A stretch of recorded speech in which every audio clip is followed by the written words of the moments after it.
रात की बात न कर, रात तो गुजर गई, ऐ सुबह मुझे बता तेरी रोशनी कहाँ गई।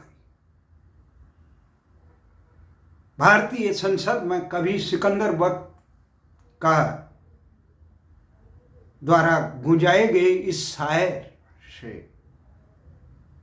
मैं फिर बार बार देश के हुक्मरानों का और देश की आवाम का ध्यान आकृष्ट करना चाहता।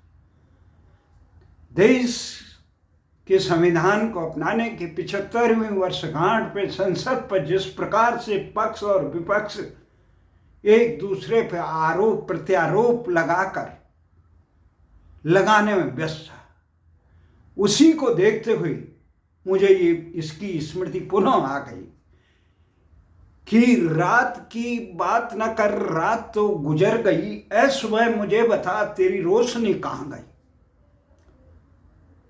देश इतनी गंभीर संकटों से घिरा हुआ है। राजनीतिक दल मात्र सत्ता के संघर्ष को कर रहे हैं। राजनीतिक दल केवल चुनावी रणनीति पे ही चर्चा कर रहे हैं। कौन सत्ता पे आसीन होगा ये चल रहा है। ये नहीं कर रहा है कि देश का क्या होगा, देश की आम जनता का क्या होगा, देश के उपेक्षित समाज का क्या होगा, देश के सीमाओं में जो असुरक्षा का चारों तरफ से बांग्लादेश से लेकर सीरिया से लेकर यूक्रेन तक जो खतरा मंडरा रहा है, जो भारत के अंदरूनी चीजों पे खतरा मंडरा है, उस पर चर्चा करने के लिए कोई तैयार नहीं है। संभल कर एक पक्षीय चर्चा कर रहे हैं। अजमेर संभल हो या कोई हो, देश के संविधान पे चर्चा हो रही है। देश की हकीकत के बारे में, देश की आम आवाम की स्थिति क्या है, देश का आम आदमी के लिए शिक्षा, चिकित्सा, रोजगार, न्याय कहां तक न्याय, किस प्रकार की दलदल में आम आदमी घिरा है। इसे देखकर भारत के विभाजन के सूत्रधार रहे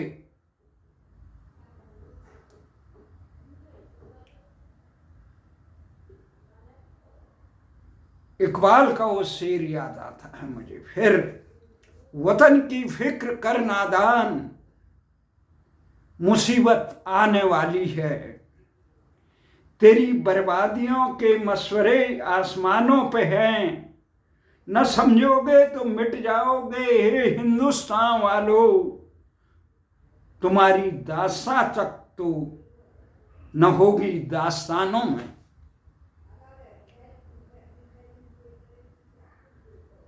इकबाल भले ही पाकिस्तान के सूत्रधार रही, परंतु हर एक चीज आदमी की किसी में कोई अच्छाई होती है।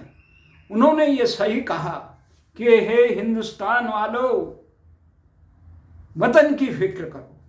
ऐसा लगता है कि वो संसद में जो हो रहा है उस पर ये बिल्कुल वर्तमान परिस्थितियों पर खरा उतर रहा है।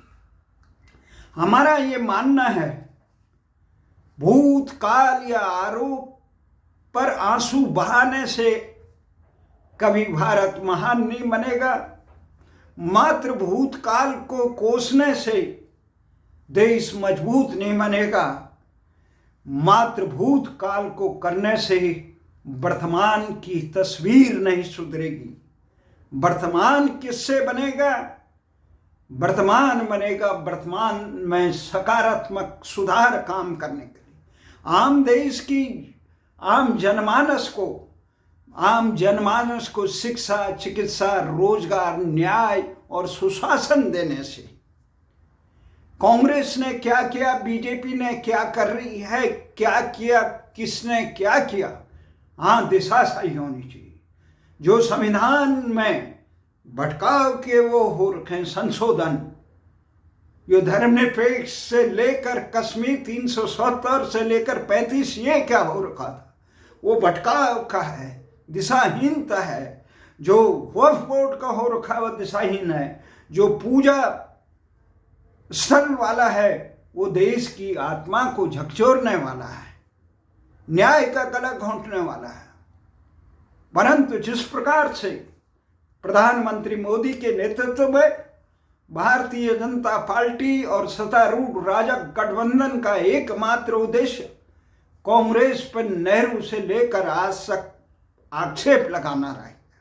देश का समाधान कैसे होगा, नौजवानों को रोजगार कैसे मिलेगा, आम जनता को न्याय कैसे मिलेगा, सुशासन कैसे मिलेगा, रोजगार कैसे मिलेगा, भ्रष्टाचारियों और राष्ट्रद्रोहियों को दंडित कैसे मिलेगा, भारत के आत्मसम्मान गोरक्षा कैसे होगी, भारत के खिलाफ चल रहे अंतर्राष्ट्रीय साजिश जिसमें आतंकवाद से लेकर राष्ट्रद्रोही, यहाँ पे रोहिंग्या से लेकर बांग्लादेशी घुसपैठियों का राष्ट्रांतरण के लिए हो जाए, वो कैसे रुकेगा।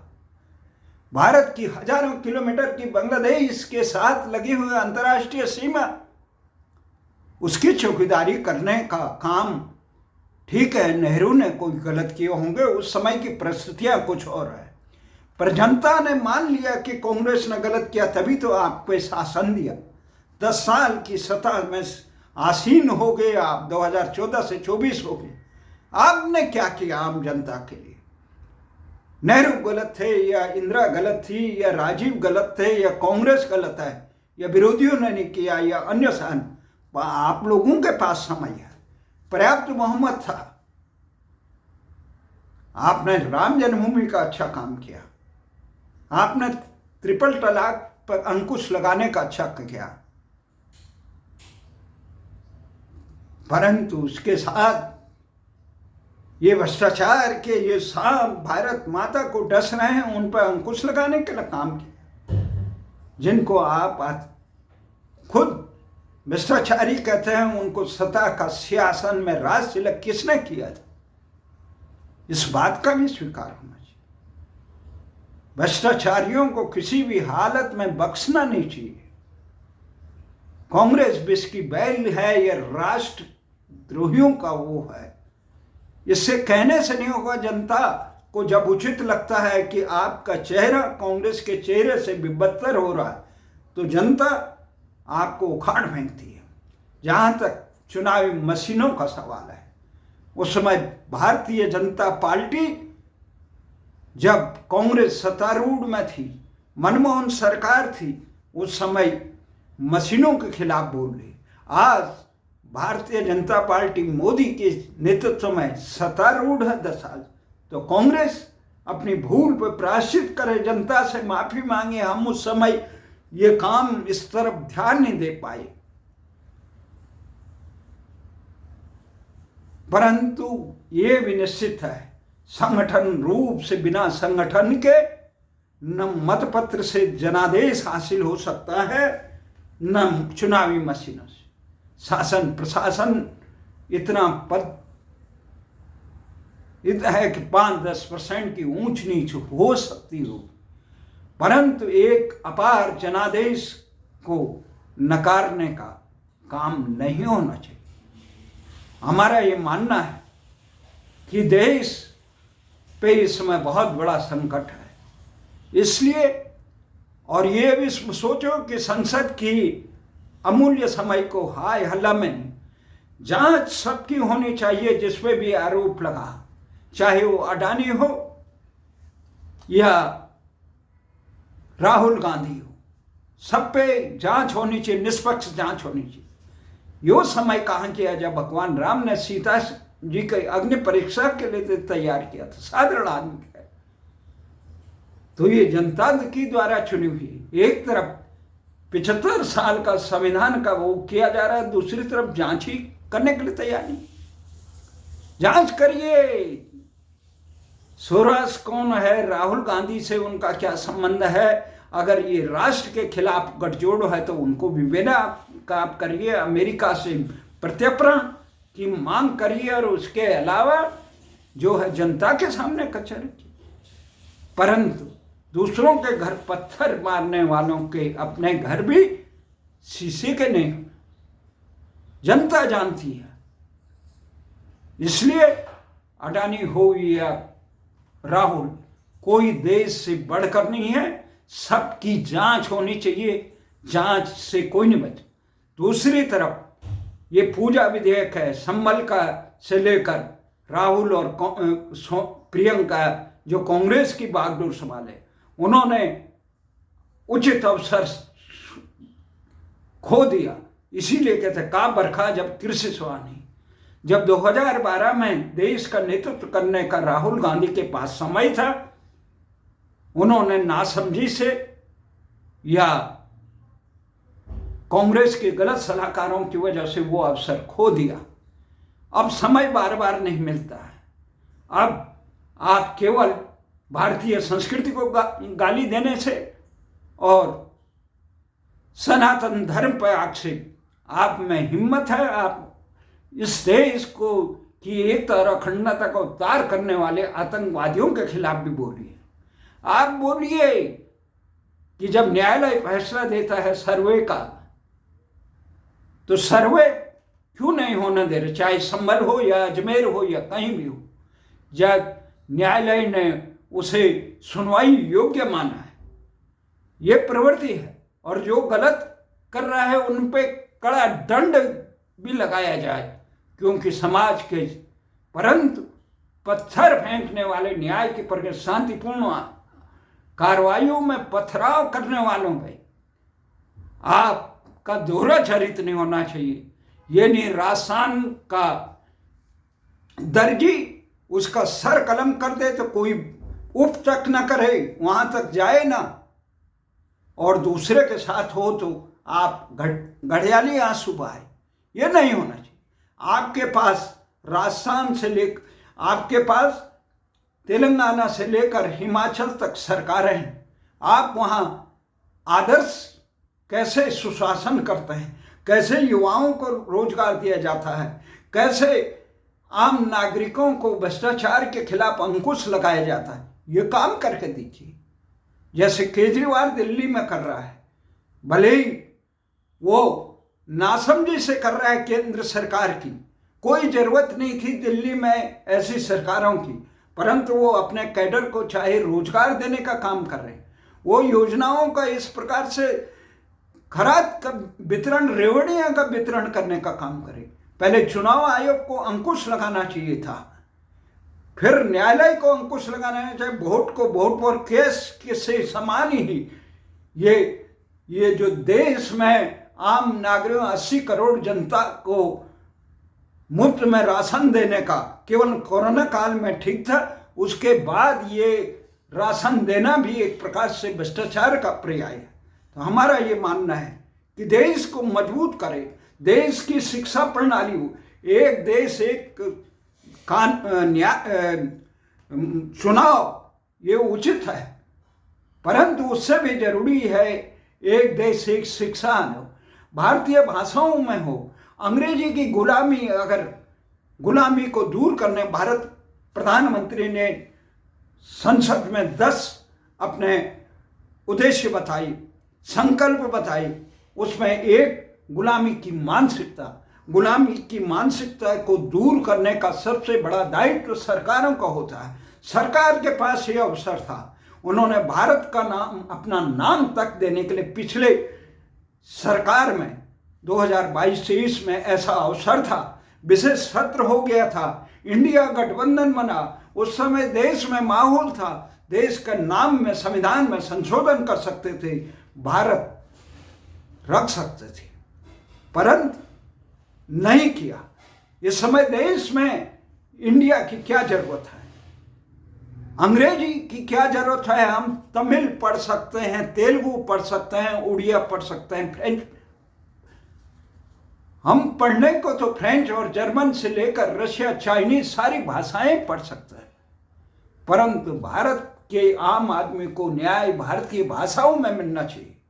तेलुगु, तमिल, हिंदी, गुजराती, संस्कृत, इन भाषाओं में मिलना चाहिए, राजकाज मिले, जिस प्रांत की जो भाषा हो उसमें शासन मिले, उसमें रोजगार मिले, उसमें न्याय मिले, उसमें सम्मान मिले। वैज्ञानिक दर्जा, संसार में कोई ऐसा देश नहीं है जो अपनी मातृभाषा में और अपने नाम से नहीं जानता, केवल भारत को छोड़।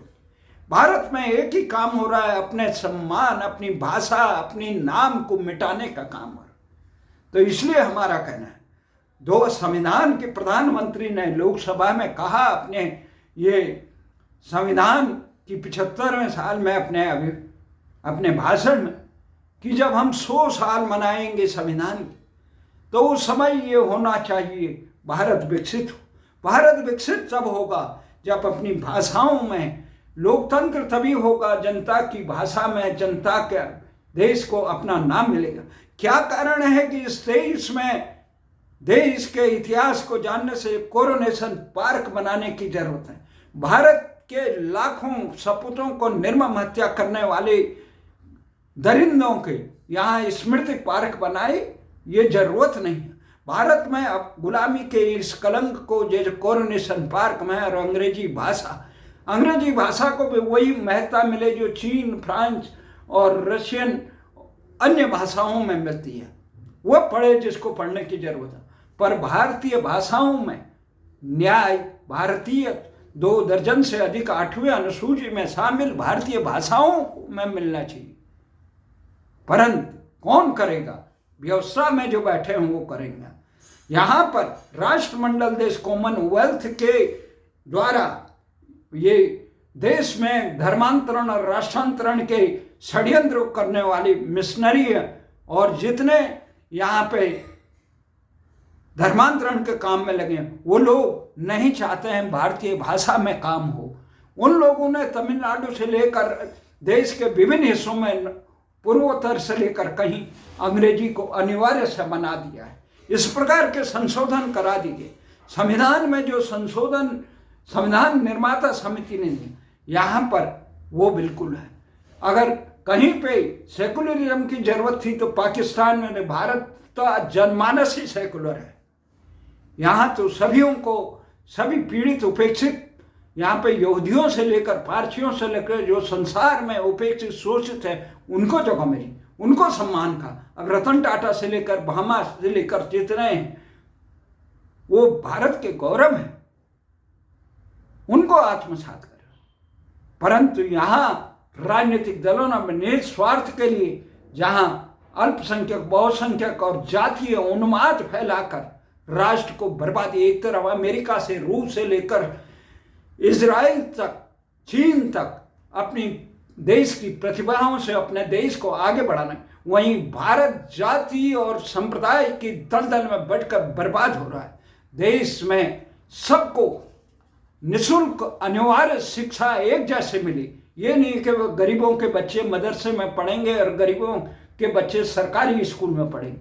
सबको अनिवार्य शिक्षा हो। ये शिक्षा व्यापार, धर्म व्यापार, चिकित्सा व्यापार ये नहीं होना चाहिए। सबको चिकित्सा, सबको शिक्षा अनिवार्य होना चाहिए। जब भूटान जैसा देश दे सकता है, लीबिया के कर्नल गद्दाफी दे सकते थे, यहाँ पे यूरोप के कई देश को समझते नौनिहालों को शिक्षा नहीं है। ये प्राइवेट निजीकरण के इस प्रकार से व्यापार बनाकर देश का आम बच्चा आदर्श शिक्षा से वंचित हो रहा है। इस प्रकार का इतिहास जो गुलामी का बोध कराए, इस प्रकार का इतिहास पढ़ाया जा रहा है। भारतीय भाषाओं में भारतीय इतिहास को, भारतीय मूल्यों का वो बना हो, विज्ञान की पढ़ाई हो, ये यांत्रिकी की पढ़ाई हो, सब भारतीय भाषा में। इसलिए हमारा ये मानना है देश आगे तभी बढ़ेगा जब हम दलगत राजनीति से ऊपर उठ के, ये भाजपा, कांग्रेस, ये सपा बसपा, ये क्षेत्रवाद, आगड़ा पिछड़ा जो है, ये नहीं। भारत आम भारतीयों के लिए शिक्षा, चिकित्सा, रोजगार बिना जाति संप्रदाय के भेदभाव के मिलना चाहिए। जब तक हम ये शिक्षा नहीं देंगे तब तक ये जातीय उन्माद, राजनीतिक दल बेशर्मी से इस प्रकार का उन्माद फैला रहे हैं। महिलाओं को फ्री, पुरुषों ने क्या बिगाड़ा आपका? फिर दिल्ली वालों को फ्री, अरे जहां पानी बिजली पैदा होती है उत्तराखंड वालों ने क्या बिगाड़ा? दिल्ली में फ्री मिलेगा और उत्तराखंड में जहां उन्होंने पर्यावरण की रक्षा की, पानी से लेकर ईंधन का बचाया, जंगल को बनाया, 60% से वहाँ गलत मीटर लगे जाएंगे, महंगी बिजली बेची जाएगी। क्यों जी, ऐसा क्यों? एक राष्ट्र में इस प्रकार के विभिन्न नियम, ये कम से कम प्रतिभावान आदमियों को, जनसेवा में समर्पित लोगों को देश की सत्ता में लोकशाही की बागडोर सौंपनी चाहिए, न कि प्यादों को, बटमारों को, जिनका सामाजिक जीवन सरोकारों से कोई लेना देना, उनको यकायक बिना अनुभव के आप बना देते हैं। अनुभवी व्यक्ति को वरीयता दो। अगर नहीं हो सकता है तो हाथ खड़े करो, दूसरा आ जाएगा। इसी आशा और विश्वास के साथ कि रात की बात न कर, रात तो गुजर गई, कोई याद नहीं करना चाहता है। आज की स्थिति है, लोग इतने समस्याओं से और हालतों से इतने तंग दिल हो गए, उन्हें कोई ये फुर्सत नहीं है कि नेहरू ने क्या किया, इंदिरा ने क्या किया। लोग ये चाहते हैं मोदी जी इस देश को आगे कैसे बनाएं, वर्तमान से चाहते हैं। अगर गलत है तो उस पर अंकुश लगाने का काम करें। अगर सही रास्ता देश को खोल के नौनिहालों का भविष्य करें, राष्ट्र को मजबूत बनाए, क्योंकि जनादेश देश की जनता ने आपके हाथ में दी। कांग्रेस को कोसने से कुछ नहीं होगा। कांग्रेस तो खुद दिशाहीन हो चुकी है। क्यों 2014 में यहाँ पे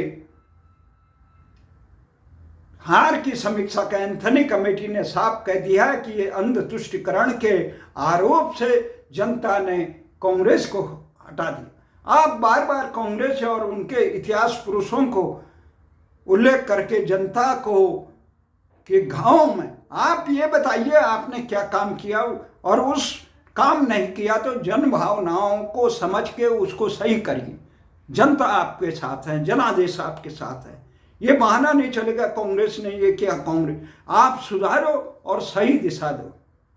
जय हिंद, जय भारत।